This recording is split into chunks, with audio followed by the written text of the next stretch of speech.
Hello YouTube and welcome to another moto vlog. It's been a little while and I'm coming at you from my couch in Sterling, Virginia. Unlike last time I made a video like this, I'm not gonna try to, trick you and make you think that I have a new bike. This is not my motorcycle. This is my friend's motorcycle and we'll get into why I'm riding it.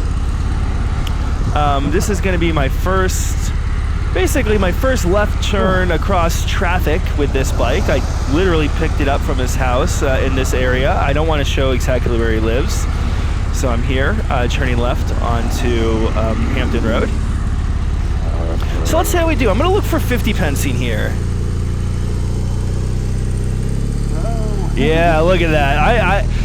That's some 50 pensing. That's not quite the way you want to make a left. Not terrible, but I do not have a lot of confidence with this bike at this point, and I would say even by the time I return it, which was a little over 200 miles of riding later, I don't really have all that much confidence at that point either, although it's a lot better. So we're advancing. I'm going to skip through this first section. Again, looking for 50 pence. You can't really see it there, but this is going to be a tight turn coming up here. 50 pensing is where the bars kind of shimmy back and forth. I don't just make like one smooth motion into the inputs. That would be the typical causes of 50 pensing. The number one is going to be, not using vision appropriately. Let's see what we got here. And that's okay. So yeah, the number one cause of 50 pensing is not using your vision appropriately, and the other cause I think is, funny enough, it's over slowing in the corners, and I'm doing that a lot in this section, just in general with the bike, but especially here in the rain. I really don't want to, have any issues trail braking too hard or getting on the throttle, but what I think I end up doing is, especially because I'm not used to cruisers in general, I get it into the corner, I'm braking a little early, and I'm crawling into the corner at a low speed. The thing is, the last thing you want to do, it's not so bad. The last thing you want to do is try to pick your speed up in the middle of the corner before you're picking the bike up, especially here in the wet, in the cold and wet. I think it's about, it's not 50. It's a little less than 50 degrees outside, so it's pretty cold. So I'm worried about grip. Yeah, I'm going to go over the bike, things.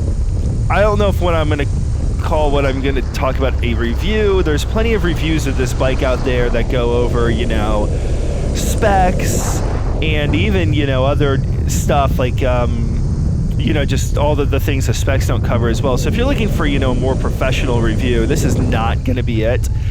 I'm going to talk about what I think about the bike from the perspective of my personal riding experience. Maybe how the bike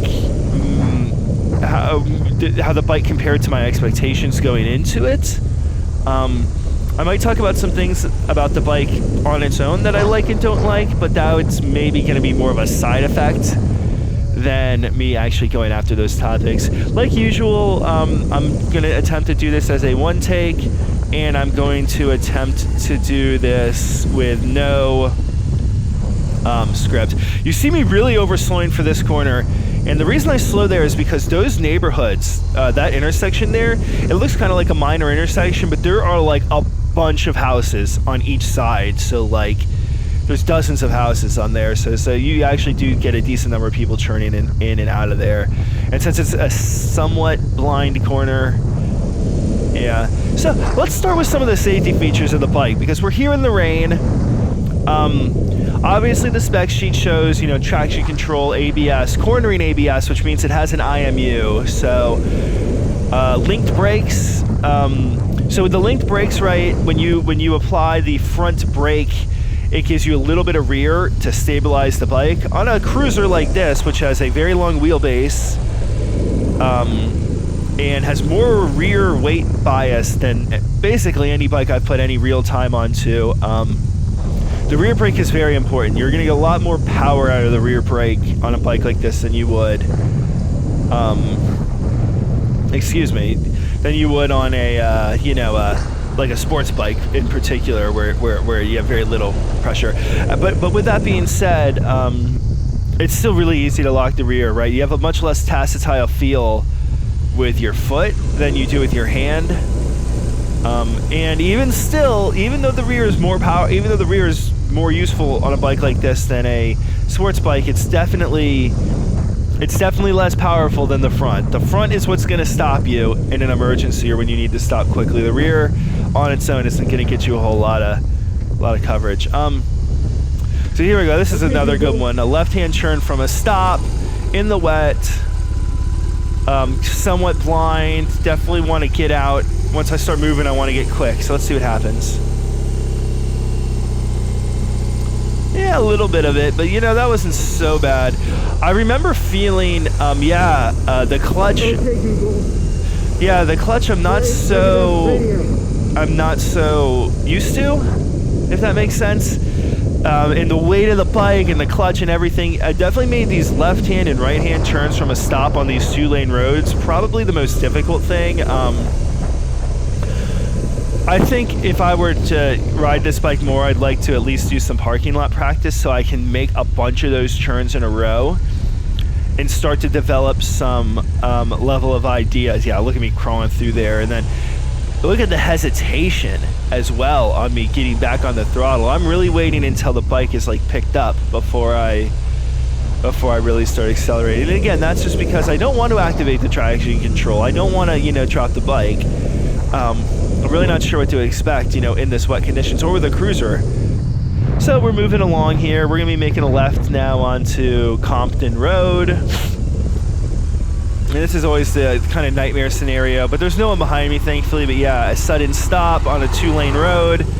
If there's someone behind you, But thankfully that's not the case. Easy peasy. Yeah, like I was saying, I'd like to get into a parking lot with this bike if I'm going to ride it much more. And not do any, I don't really want to start with, trying to do hard, super tight turns, but more just, again, making turns from a stop. That's really what I'd like to do it until I can start feeling some real confidence there. I think the problem with parking lot practice on a bike like this is, you don't want to drop the bike at all, right? It's such a beautiful bike that any drop is going to be a real problem in terms of, getting it fixed up. And yeah, that kind of scares me, so I don't know. I feel like that's a huge... So I guess I'll talk about a review. When you have these expensive and beautiful bikes that are really designed with aesthetics in mind as well as riding, I don't know if it's a bike that really is something I personally would like to own. And the reason for that is... I wouldn't feel comfortable really practicing on it at this point. I wouldn't feel comfortable throwing it around in a parking lot and really trying to push it around to improve my skills so that when I'm out here on these roads, especially say here in the wet, that I'm more confident, I think maybe if I were a little bit more wealthy maybe, or if I already was very confident on this type of motorcycle, it would be less of an issue, if that makes sense. I think if I were to go into cruisers in general, if I were to go into cruisers in general, I definitely would want to start with a cheaper bike. I don't think I'd want to start with a lighter bike, and the reason for that is I already know how to ride. I'm already pretty good at riding. What's really throwing me off is the weight. And the ergonomics somewhat, but it's the weight. I'm not used to the feeling of the heavy bike and the way it responds and the things it does, and the response I'm getting out of the bike. It's not like the bike I'm about to crash or anything, but it's more like, I don't know how to explain. I'm just not used to it, So when the bike does something that I'm not used to, it kind of scares me a little bit. So. And this is actually going to be the most egregious example of that on the whole ride, I think, is right here. So let's watch the handlebars real close. Yeah, you see how they kind of moved a little bit? And then I shake my head even. I felt the bars kind of shimmy a little bit. I really felt that, and I wasn't really sure what was going on there, if I would cause it or not. Anyway, so now we're further through, and yeah, they're doing some construction here. They're building up this area at the end, coming up to Braddock Road here at the end of this little trip. Taking it nice and slow, staying wide, not crossing that center line. In the wet, the center of your lane can definitely be the most slippery part. Because, you know, you have oils and stuff coming to the surface. So crossing that, you do want to be a little careful. I think this is like the last corner on the back roads here before I get back to my house. Yeah, you see a flagger there. They're definitely, you know, doing a lot of construction. Yeah, kind of choppy on the throttle. So I'm in rain mode here. I mean, I am one of those guys that uses rain mode. I used rain mode the whole way. So this would be my first real experience with a little bit of speed on the bike, so that's why I'm showing it. It's cold, it's wet, and I'm going kind of fast. I actually can't see how fast I'm going, unfortunately. I think when it's straight up and down like that, that's like 65 or 70. I'm not sure though, so I do know at least on this road I get up to 80 for a while. The guy ahead of me, I'm following him, and he's not going the speed limit. He's speeding pretty good, so I'm following him. So, I mean, the first thing you have to know, obviously, when you ride this bike is there is no bodywork. There are no fairings, right? There's no wind protection. There's no windscreen. And the ergonomics are such that your feet, you know, are so far in front of you. Not as far as, you know, a normal cruiser, but they're still far enough in front of you that you can't get leverage from your feet to hold your lower body in place. But on the other hand, and this is something I did not realize when I was riding the Fat Bob, which I have a video on, but I didn't realize when I was riding that bike, but I did quickly realize when I was riding this bike is the way you sit in the seat's really important. What you want to do when you're cruising at high speeds on this bike is you want to sit as far back in the seat as you can so that a lot of the weight of your butt is like on the back of the seat and not just on the bottom. All right, this is gonna be it for this, and I'll cover more of sitting in the back of the seat later. But next I think we're gonna move on to the try. So now I've left my house and I'm heading to Morton's BMW in Fredericksburg. So that's quite a ride. At least an hour and a half of riding. As you can see here, in just general traffic, it's got tons of get up and go. I wouldn't call this bike fast. It is not fast. It's got that cruiser feel though. It's got that very similar feel to like a big V8 luxury car is kind of the way I describe the way the engine feels. It reminds me of a much more exciting and aggressive version of like my Lexus LS 400 in that like there's a level of laziness in the way it works that I really enjoy. And when I say laziness, I don't mean sluggishness. I mean like you can be lazy. Like you can be in third gear, fourth gear, fifth gear, maybe even sixth gear. And when you want to get a little bit of acceleration on to like say pass somebody or get up to speed, any of those gears will work. It's kind of wild. Like, obviously, you think, oh, you look at a sports bike's power band and you look at a bike like this' power band, and the power band on this bike is like 3,000 RPMs. But the thing is, that's like most of the RPM range in the bike. So this bike has very different gearing and final drive ratios compared to a sports bike. So effectively, yeah, you have much more leeway on a bike like this for what gear you're going to be in, and that lets you just be. It's a very luxurious feeling. Yeah, you can just pull from really low RPMs, like below 2,000 RPMs. The bike will really shake when you accelerate, but it won't protest. It's not lugging. It's just shaking real good. And then even up at above, say, 3,000, it's pretty good. So let's talk about some filling up. We filled up, and now we're leaving. Let's hear the startup.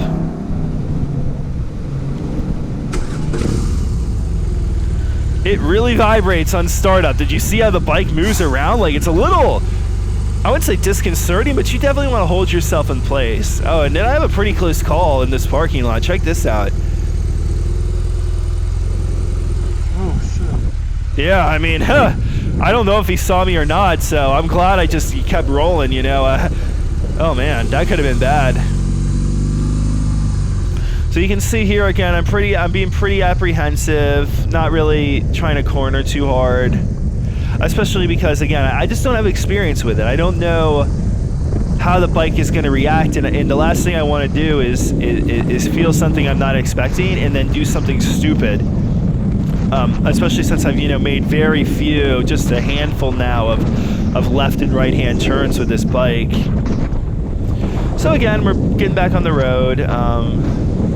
Yeah, so I love the engine. I think the engine's the star of the show. It's amazing. Compared to the 114, which I honestly didn't have a ton of experience with, so I might be speaking out of ignorance on the 114, so please keep that in mind. In terms of power delivery, I want to say that they're about the same, and that, in fact, I think the 114 might have a little more top end. I don't know. It's hard to say. Again, it's been a while, and those are quite different bikes with different amounts of. I think the Fat Bob is actually a good bit lighter than this bike, so that might have contributed to it. But I also remember looking at dynos showing that yeah, the 114 is a little more powerful, but not much. We're talking like splitting hairs. The big difference isn't so much the power delivery, but it's like the vibration. This bike vibrates a lot more than the Harley 114 stock does. And I'm talking about when accelerating and when riding around. The 114's got a nice vibration, like when you're stopped and at idle, and when you're at very low RPMs. And this bike does as well. But this bike has, even when you're riding around, I'd say up until maybe about 3,000 RPMs, this bike has vibrations that you feel, like in your body and in the bars and stuff. Below 2,000 RPMs, it's pretty significant. It's a lot of vibration. Now, the thing you have to understand, the vibration on a bike like this that I'm talking about is very, very different than the vibration you might experience on something like the S1000 Single R or the S1000 XR. Those are whatever the source of the vibration is on these two bikes is very different. It's a different thing causing it, because on the S series bikes, the vibration is like very high frequency. It's almost like if you've ever used like a pressure washer, it's like a much more mild version of that. But if you're gripping the bars hard, it can still make your hands numb after a while. This bike, I don't think will ever make your hands numb. It's a much more low frequency vibration. Finding neutral on this bike, in my opinion. Oh, and now you can hear me talking. I'm like talking to myself. Let's just hear me. I'm talking about how finding neutral on this bike's really, really easy. That's it. It just, every time I did it, I just went right in with like this positive action, and then like the shifter kind of just like stopped. Yeah, and as I said there, yeah. I don't know what it is. The neutral is just like, it's like perfect. It's the easiest to find neutral of any bike I've ever ridden. Another thing I want to mention is I never had the transmission clunk. I really hate that I'm talking and I can hear my voice that clearly, so you're just gonna have to bear with me there. Apparently with my new camera position, I don't know if you guys noticed, but I have a new camera position. So here I am, I'm doing the 29 slog. So typically to get down to Morton's from my house, I'd go down to 95 and then take 95 to Fredericksburg, but apparently 95 was a disaster zone, so Google routed me this way. Now this is down 29, and I'm going to take 29 down to 17, and then 17 down the route. 17 down to 95 for just like the last little bit, and then 95 to Morton's there, and we'll see all that play out. But of course, 29 until about that point is a disaster. It's just light, tons of waiting, tons of stop and go. We'll talk more about the stop and go and how I felt about that in a little bit. But yeah, the transmission on this bike is a huge positive. It's nice and smooth. It doesn't clunk around or feel industrial. It's not a sports bike transmission at all. I mean, look, compared to like the S1000RR, yes, this is not as smooth or easy. You have to move the shift lever more and with more force. But again, it's really nice. I really enjoyed it. It was one of my favorite parts of the bike. The only disappointing thing is the lack of a quick shifter, and I actually am more disappointed after riding the bike. Like, I knew it wasn't going to have a quick shifter well before I got on it, but like, after riding it, I don't get why they wouldn't have fitted one, because the transmission gear ratios actually seem pretty close. Like, it's not a close ratio like a sports bike, but I don't think they're all that much wider than like a GS, which has a quick shifter. So I wonder if eventually there's gonna be a factory quick shifter for this. I have wrist issues with my left hand, especially, and using the clutch a lot, especially a heavy clutch. Like, so this bike has a pretty heavy clutch, even though it's hydraulic, and the clutch lever is not all that ergonomic for me. So I was getting a lot of wrist pain. That's not a fault of the bike. It's just something I have to deal with when is my next turn? Pretty much any bike. Oh yeah, that's me telling Google I'm trying to use, I don't really ride with the phone, right? The phone's in my pocket, but I'm trying to use it with my Cardo and everything, and I'm like yelling at it. I don't want to say what I said because it's going to activate my phone, but you know, that is what it is.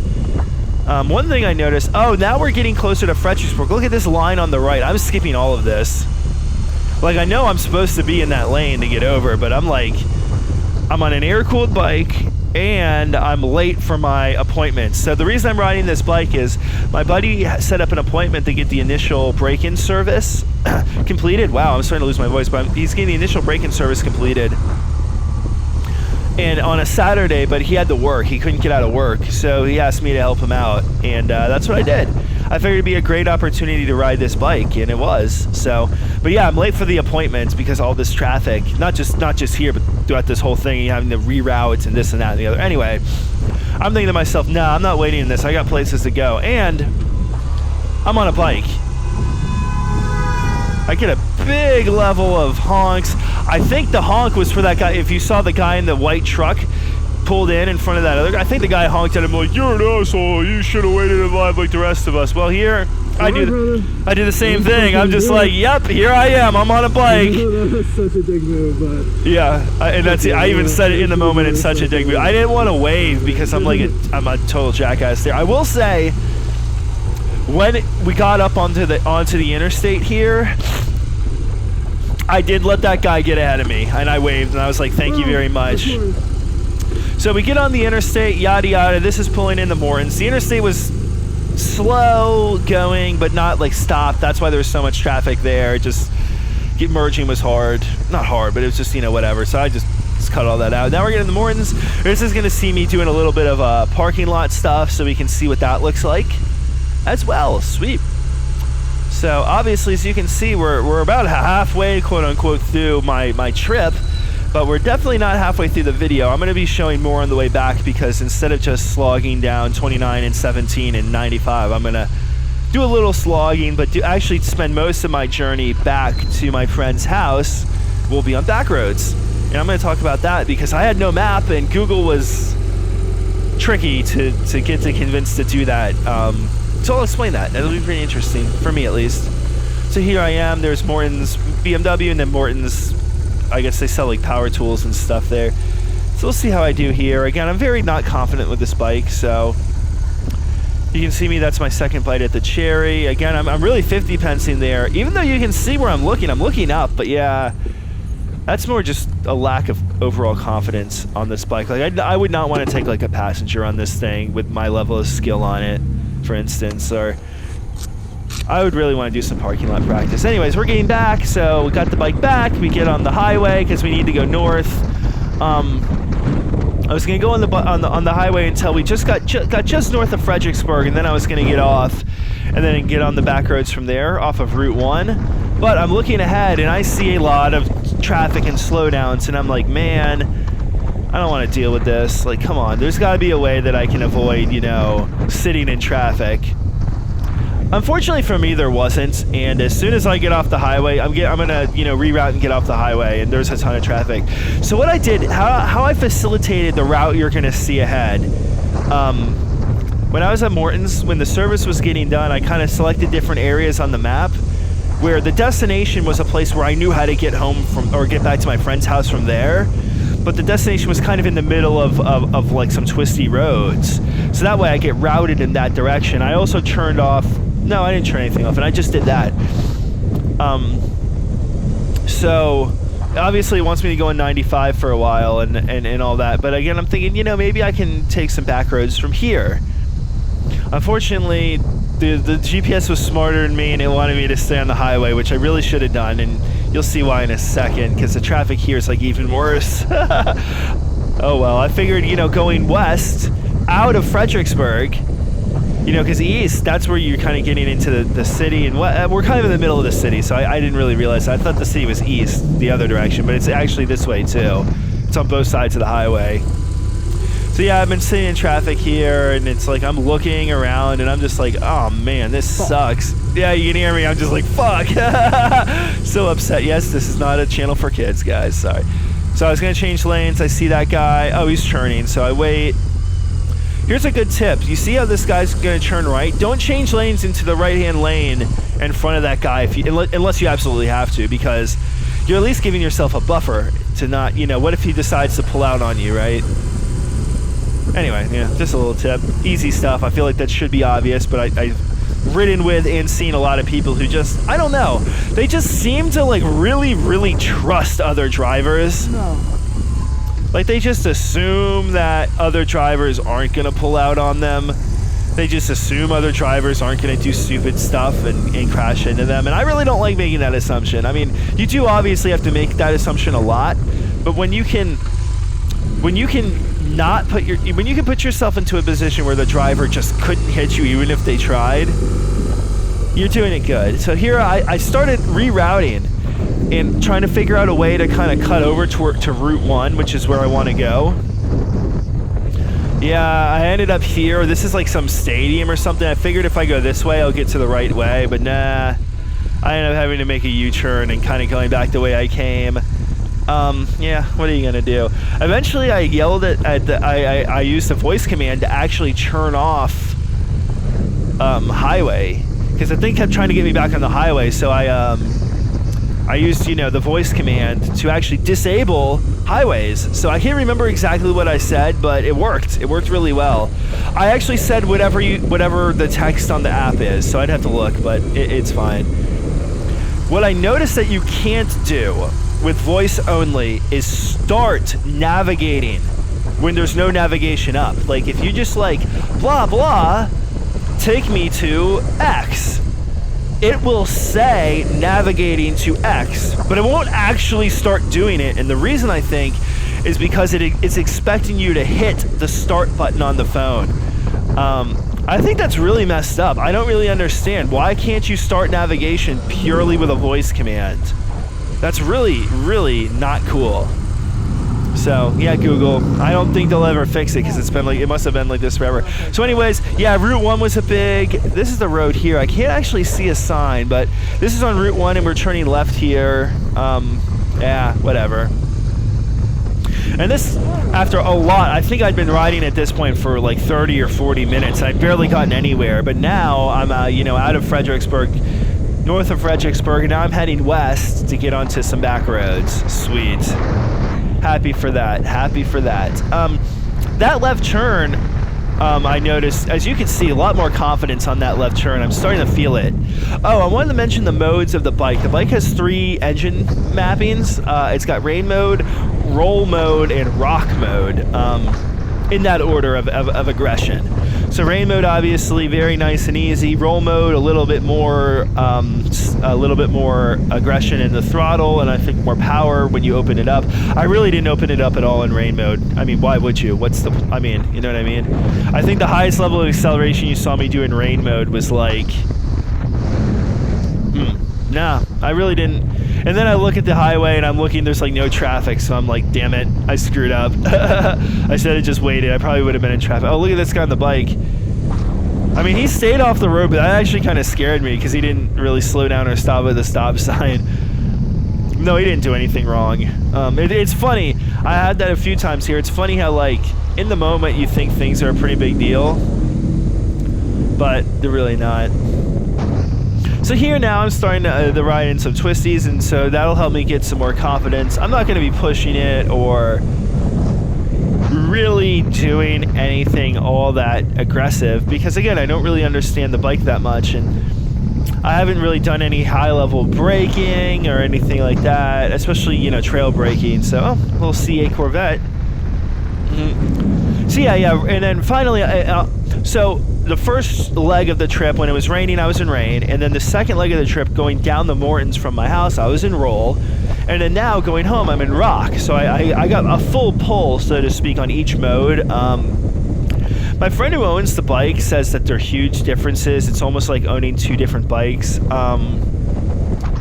I wouldn't go that far for the way I ride, and I actually think it's funny. I think the reason I don't necessarily agree with him isn't because he's wrong. I don't think he's wrong. I think it's more the way I ride. Like, I think very, very quickly compensate for the difference in throttle response. So like in roll mode, I'm doing my thing in roll mode, and I'm getting the bike to perform the way I'd like. You know what I mean? And then I put it in rock mode. Oh yeah, we're at the Marine Corps base, and this is the nice tight turn. I skipped a lot, so we're actually getting pretty close. And the reason I did that is because I'm going to show a full Choplin run here in a minute. So, but yeah, okay. So when I'm in rock mode, I think I almost immediately, maybe when I was still in the parking lot at Morton's, I think I was just like immediately and subconsciously just using the throttle less and more smoothly. So I'm using less throttle and I'm more smooth rolling on and off. And so, in that case, rock and roll, to me, I was having a hard time telling the difference a little bit. It's more significant than the GS, I'll say that. Like, on the GS, the difference in throttle response between dynamic and road, I can't tell. It's like almost exactly the same unless you're like really splitting hairs. I will say on all these bikes, though, the difference between the low grip and the normal modes is very significant. So like on the GS, you have rain mode and enduro mode, and those are pretty similar throttle response. And it's like, you can tell it's huge difference between roll and dynamic, or between road and dynamic. And then on this bike, again, rain versus roll is huge difference. In my opinion, much bigger than the difference between roll and rock. I think my friend, yeah, I mean, again, I'm not saying he's wrong. I do think he's right. I think it's just, for me, it's like, it's weird. Like, my brain just adjusts really fast. And I think you guys should know, like, the notorious BMW smoothness when rolling on the throttle from 0% is here on this bike. The bike is so smooth. It's really easy to be super smooth with this bike. So now that we're on the twisties, I wanted to talk about, I'm going to show this whole thing. So this is going to be a really long, uninterrupted clip. I want to say at least 15 to 20 minutes. Like, it's going to be most of the rest of the video. It's going to be just riding this road. And the reason I'm doing that is I feel like this is one of the things, I mean, I don't know. It's uninterrupted. I'm not behind any cars, so give me a good chance to kind of just talk about the bike while you're seeing me ride the bike in a more aggressive manner than, say, just cruising around on a boulevard. I'm not going crazy, but at this point I have a level of confidence with the bike. I'm willing to, I'm willing to kind of, you know, push it around. There was a guy behind me in like a crossover SUV. And I could tell, like, at this point, after just going around, I can see him behind me in the mirrors, but pretty soon you won't be able to see him at all, because even on this bike and just cruising around, what I consider to be cruising around, yeah, I'm going a lot faster than, you know, your typical crossover driver would in the same scenario. Okay, so the brakes are probably the most, I would say the brakes are something I don't really understand on this bike. The way that the pressure builds as the lever gets pulled in further and further is very different to any other bike that I've really spent any time with. To be honest, I did ride a Harley, that I did do the Fat Bob, and I've ridden a Road King, but I really don't remember anything remarkable about those brakes. And I don't mean that in a bad way. I just mean, like, they worked like like all the other motorcycle brakes I've ever really used, like my R6 or my GS, my scooter, my Suzuki GS 500, which you guys have never seen, various bikes that I've demoed. The brake lever feel on all those bikes is similar in the sense that like the way that the pressure builds as you pull the lever in is similar. Some bikes feel more sloppy than others. Some bikes have a lot of pressure really fast, and others it builds more gradually. Some have a lot of slop and just like just not good feeling. Like my scooter's kind of like that. The brakes don't feel very good, but they do work enough. On this bike, though, it's weird. Like, I wouldn't call what's going on with this bike slop, but the first part of the lever travel has extremely low resistance and low effect on the bike's speed. So basically, it's almost like there's a dead zone, like a significant level of a dead zone on the brakes. I'm talking about the handbrake here, not the foot brake. The foot brake feels really, really good. I'm talking about the handbrake. Yeah, there's a significant dead zone, and then when you start getting into the pressure, it doesn't just like start building quickly at all. It's still really progressive and smooth until finally, and I tested this more when I was stopped.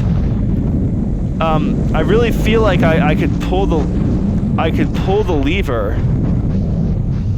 Yeah, I feel like I could pull the lever like almost all the way to the bars. I couldn't do it. So the brakes are definitely working correctly, but I found that I like the two-finger brake, but I found that two-finger braking on this bike was not really all that feasible because of how much you have to pull the lever to get, heavy braking. So I don't know if this is necessarily a bad thing.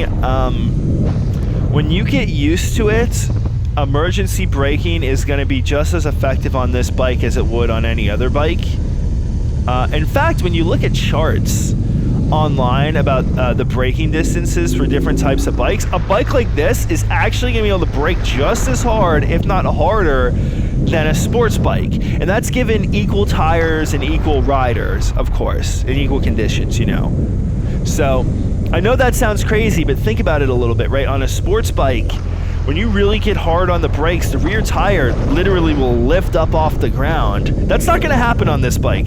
The weight is really far to the back on this bike, so getting in the way the rake and trail is on this bike, yeah, I mean, you get more braking. You just can. You can brake harder and slow down fast. You get higher braking G-forces on this bike. The problem is, I think, on a sports bike with the way the brakes are, you can get to your maximum G-force really quick. It's called jerk. The determined physics is called jerk. It's change in acceleration with respect to time. So braking is acceleration. It's just acceleration, backwards. It's backwards acceleration. So to get that backwards acceleration up to the level you want on a sports bike, it's really easy. You just, in fact, it's so easy that you can do it too fast, lock the front, and go down, right? On this bike, I don't think you're gonna see a whole lot of people locking the front on this bike. I mean, ABS notwithstanding. Let's say ABS was turned off or disabled somehow. You're gonna see a lot less people. I think the reason BMW intentionally set the brakes up in this very smooth and forgiving manner is because it's a cruiser. Like, yeah, I mean, and I think they're going to get a lot of riders here who maybe are coming from, Harley Davidson or, Indian or maybe, metric cruisers or whatever. And those guys, I think a lot of those guys who are big cruiser riders they're very adverse to using the front brake. And I have to wonder if maybe the guys at the BMW dealership are trained. I wish I asked this, but I didn't really think about it until I was home. I wish I asked about the brakes to them.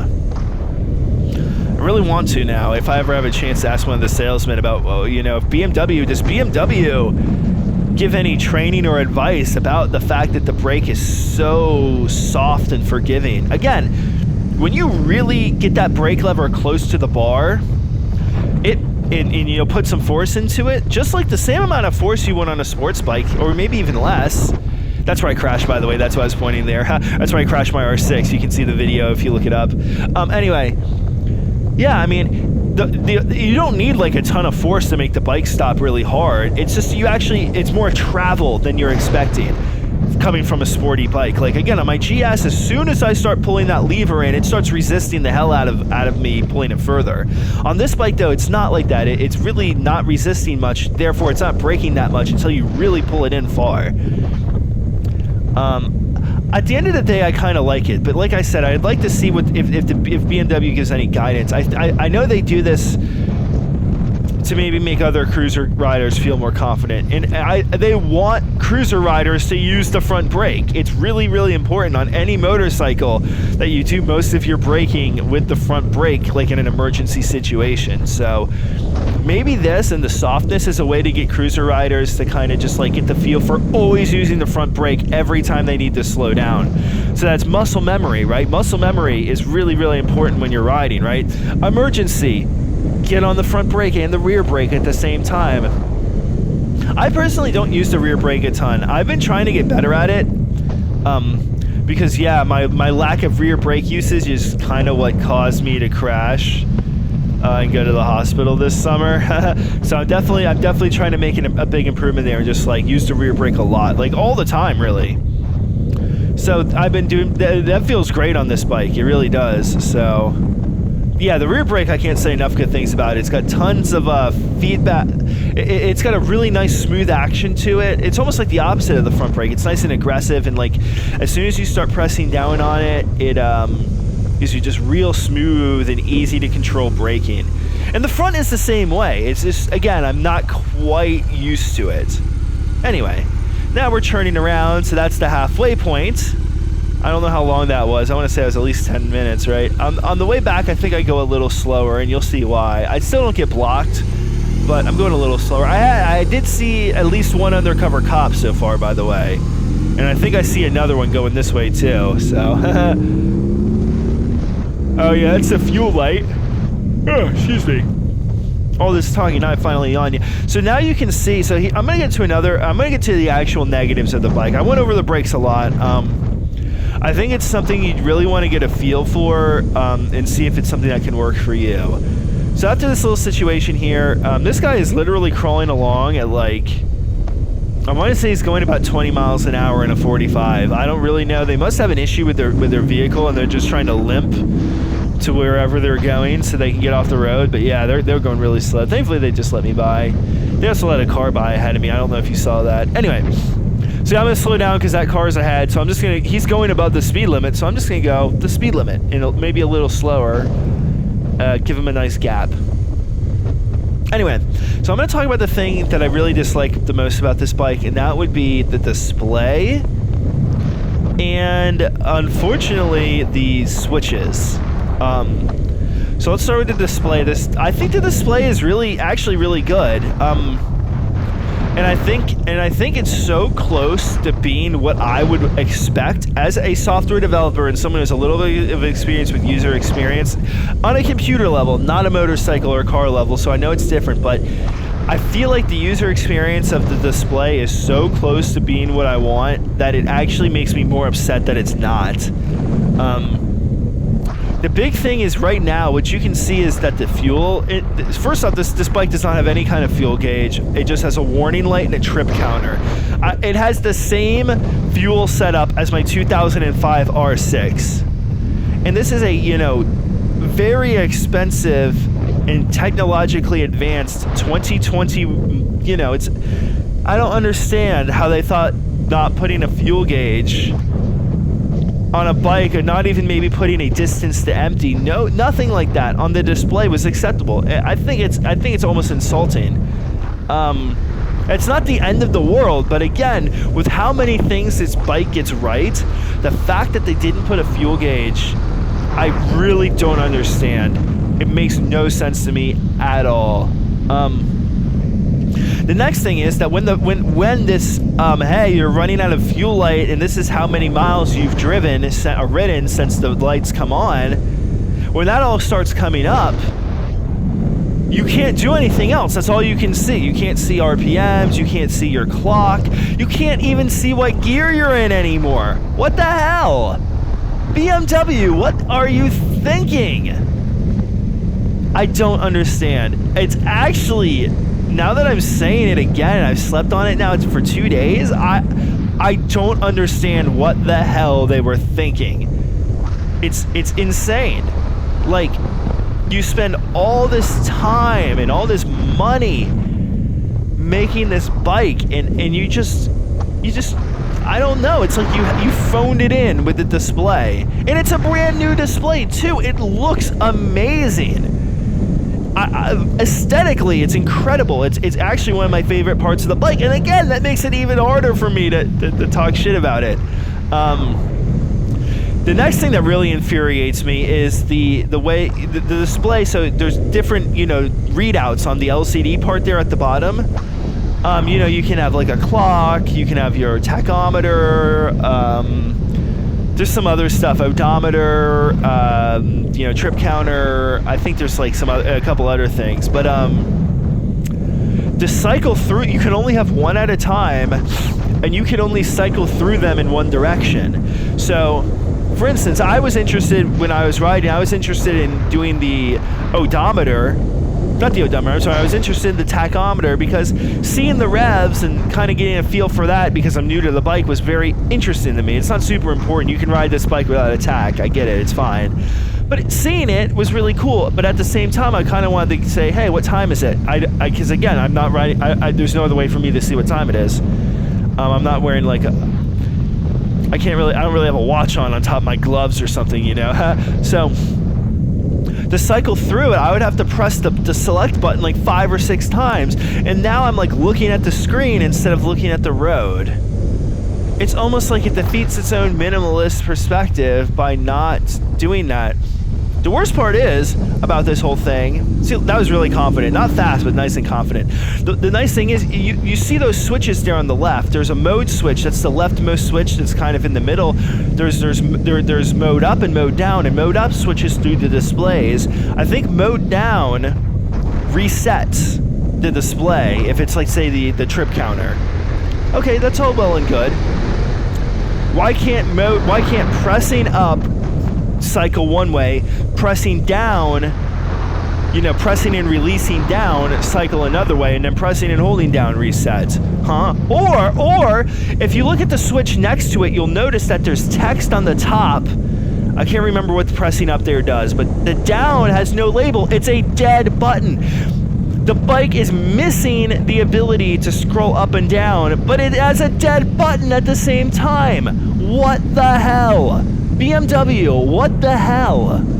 Like, my GS from 2014 is so much, it's way better. I just don't understand what they were thinking. I'm not saying they needed to put the Wonder Wheel on here, and I'm glad they didn't, but they really could have done a much better job. And I think the worst part of it is, to me, there is a R18 Classic that I took a look at the dealership, or at Norton's, and that bike's, it's basically this bike but set up for touring. So it comes with some hard bags, not like bagger bags, but kind of like hard bags that are kind of in the middle between soft bags and bagger bags.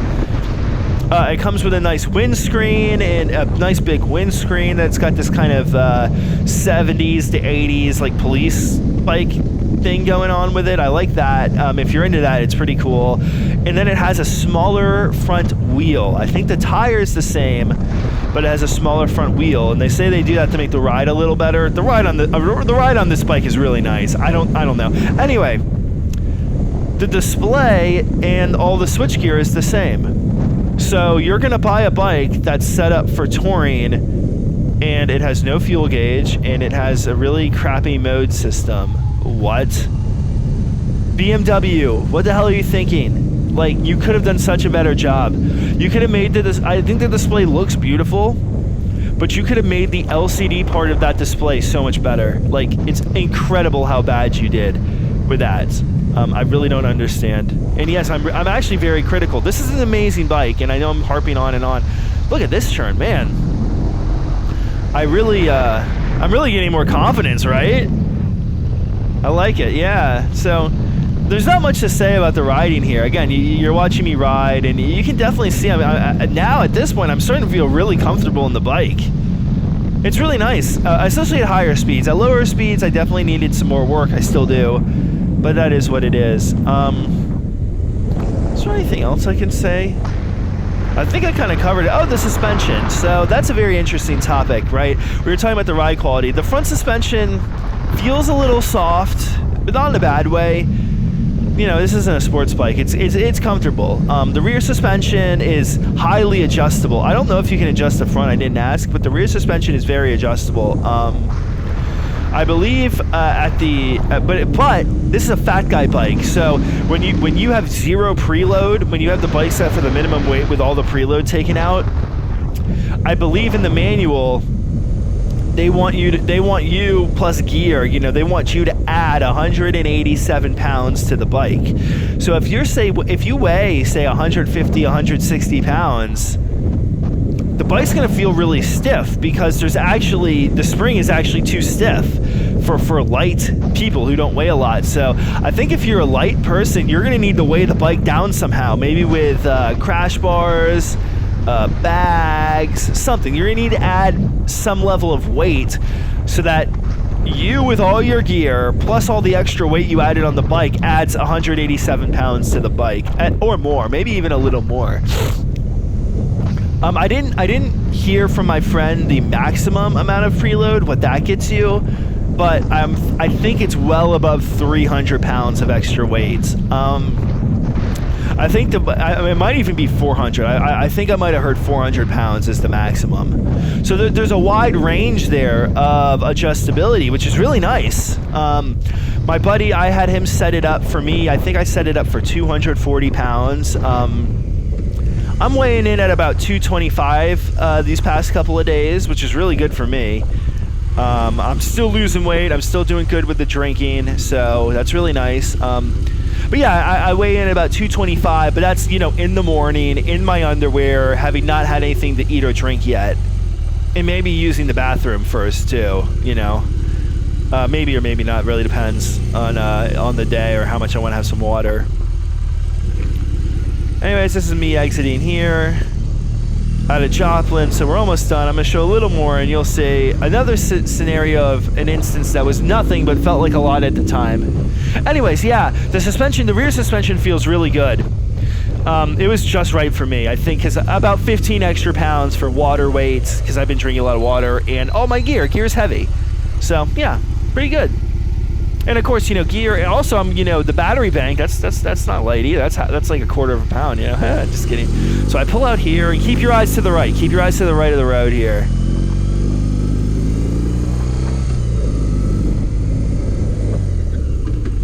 I really thought he was gonna go. Watching it now, I don't think he was gonna go. I don't think the Corvette was gonna go. I think he saw me and was just, pulling up with, Corvettes can be a little hard to drive around slowly, especially going up hills, I think, with a heavy clutch. So I think that's all it was. But I freaked out. I was scared. I was like, oh my God. I thought he was. You saw me slow down and swerve and then wave at him. I wasn't mad at him. I was just like, oh my God, thank God he saw me. But now I'm like, yeah, he definitely saw me.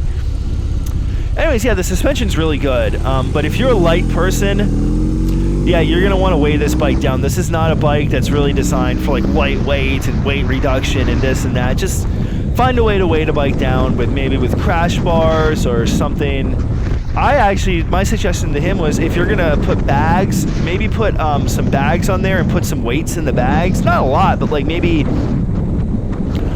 I think if you put 10 pounds in each bag, that's more than enough. That's 20 pounds to go from, say, his weight with gear on up to 187 pounds. He needs about 20 pounds of extra weight to get to the minimum preload. So here's another more traffic. There's never traffic here. I didn't notice this at first. I thought it was just the light. So I'm pulling in to get gas, right, because the fuel light's on. So we'll see that, and then we'll see where it goes from here. And this is where I found out about Google messing up. I tried to get Google to reroute me by just talking, and I couldn't do it. I couldn't get it to actually navigate me anywhere. I would have had to, stop pull out my phone and then touch the screen to get it to actually navigate me. And that's just stupid. Why do I have to touch the screen to start navigation? I don't get it. So now I'm done filling up. And we're going to start it up again last time.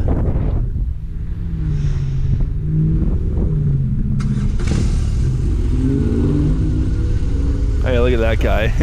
doing a little off-roading. And I'm like, what a dick. Unfortunately for me, I didn't realize why he was doing that. He was totally doing, I think, the right thing there, just getting out of the way, reducing traffic.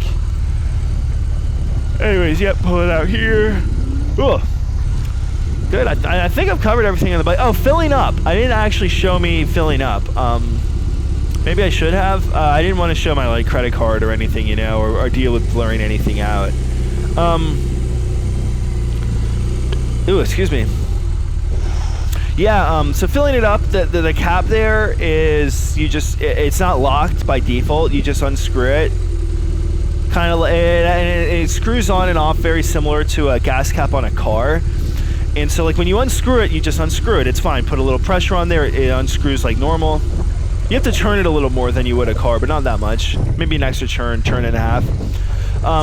When you screw it on, it screws on, and then when you get to the point, it like doesn't let you over tighten it, right? It kind of like click, click, click.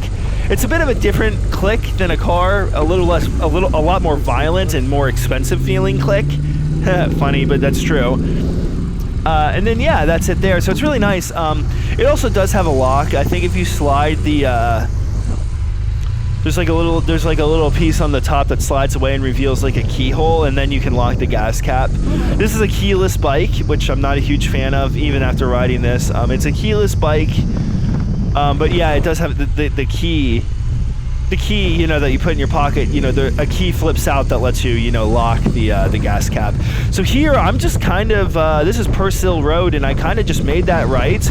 And then I got here, and I thought to myself, you know, I see a few people turning left, and this looks like a decent-sized intersection, so maybe Purcell Road goes back to 234.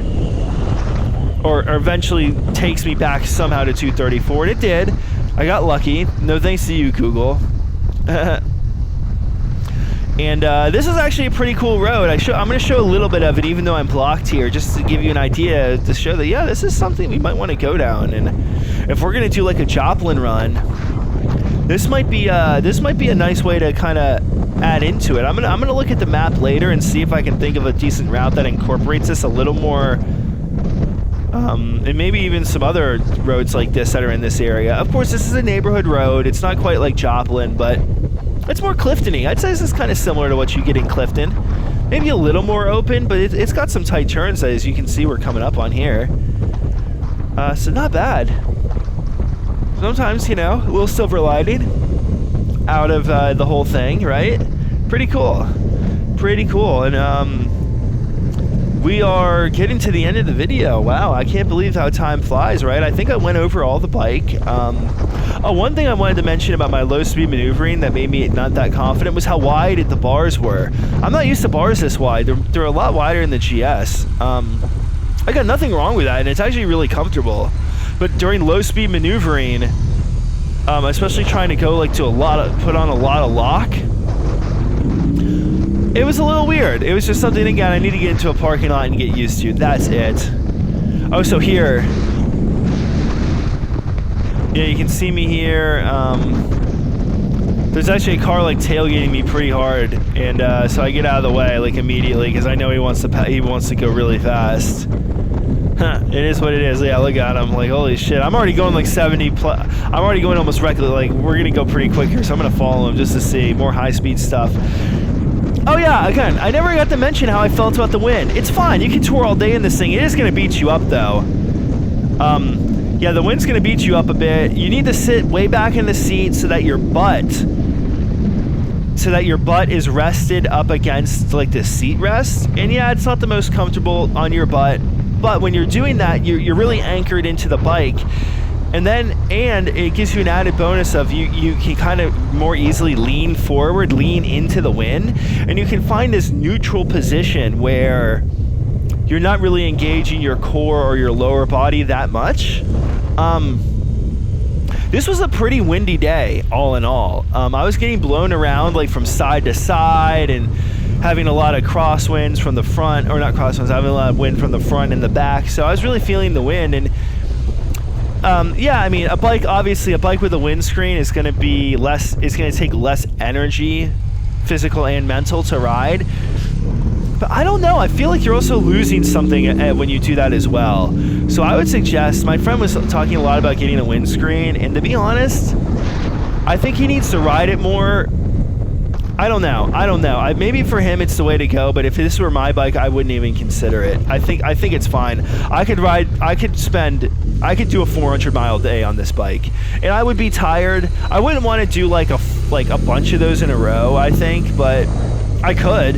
You could ride this bike to California, no problem. You're gonna obviously need some good hearing protection, but that's it.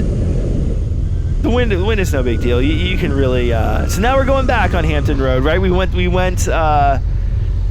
am I saying? We went one way on it, right? And now we're going the other way. I'm still pretty timid here, especially because I knew it rained a lot earlier, and this road really can collect a lot of debris when it rains. So I'm just being a little careful. And I'm almost back to my friend's house. It's been a long day, new bike, and I definitely don't want to, spoil all the fun I've had at the end. So yeah, besides the display, I have no negatives for this bike. I think everything about this bike is wonderful aside from the LCD part of the display. The mirrors are good. I didn't mention those. The mirrors are good. Like I said, the levers aren't for me. They don't work ergonomically for me, but I'm not going to call them bad because they look really good and they're adjustable, and I didn't really adjust them. I didn't adjust them at all, and different people obviously have different, requirements. If this were my bike, I would probably first play with the adjustments. I would also probably unscrew them and angle them down a little bit, because that'll definitely help me in my issues. I think that might be enough for me to not really feel much pain. If it wasn't, I'd figure something else out. It's really not a big deal. It's freaking levers. It's not the end of the world. Yeah, the bike never really got hot. I never felt any heat come off of it. The power's really good. I mean, it's not fast, but it's really nice, easy. The seat wasn't the most comfortable. I'd say it is comparable to my GS, so not bad. Not as comfortable as being in a car, but not bad at all. Yeah, I mean, overall, if you're looking for a top tier cruiser with no wind protection, I think you'd be remiss not to look at this bike. One thing that I want to mention that a lot of the other that I haven't mentioned yet, that a lot of other reviews mention, is the foot position. Your feet are not as far forward on this bike as they would be on a Harley. Also, stretching out your legs on this bike, you can't really do it. The engine gets in the way. I was not going to touch the engine with my feet or my legs. Not because I was worried about burning myself, but because I don't want to mess up the chrome and the finish on the engine. So it's not my bike. I'm not going to do it. Even if it was my bike, I wouldn't do it without installing like some highway pegs or something. I think there are highway pegs for this bike. They might be worth installing. Your legs do tend to feel a little more cramped than they would on a cruiser, or even on like my GS, because on the GS, when my legs feel cramped, I can just stand up or stretch my legs out really easily, but it's a little harder on this bike in its current configuration. Standing up on this bike is pretty easy, so you can stand up and ride a little bit. It's really not a big deal. I think that's one advantage you'd have over a Harley there. So yeah, with the Harley, obviously it's easier to stretch your legs out sitting, but on this bike, the pegs are close enough to you, and the way they're angled and everything, it's pegs, so you can just stand up. Not bad. Yeah, so we're getting pretty close to the end here, and I really appreciate if you've been watching this. Yeah, I've been doing pretty good. I've been riding. It's just I've been doing rides that I've shown like multiple times on the channel, and I didn't really feel like nothing exceptional happened on any of them. It was just me riding. Yeah, that guy really pulled out on me, huh? Now I'm slowing down to the speed limit of this road's like 45, And then you see him there, it's almost like he slowed down or stopped accelerating when he noticed me getting close to him. Vindictive DS, in my opinion. Or they're just, I don't know, maybe just attributing something that wasn't there. But that actually made me kind of more upset than anything else that happened on the entire ride. Anyways, I'll take a look to the left. Accident. Oops.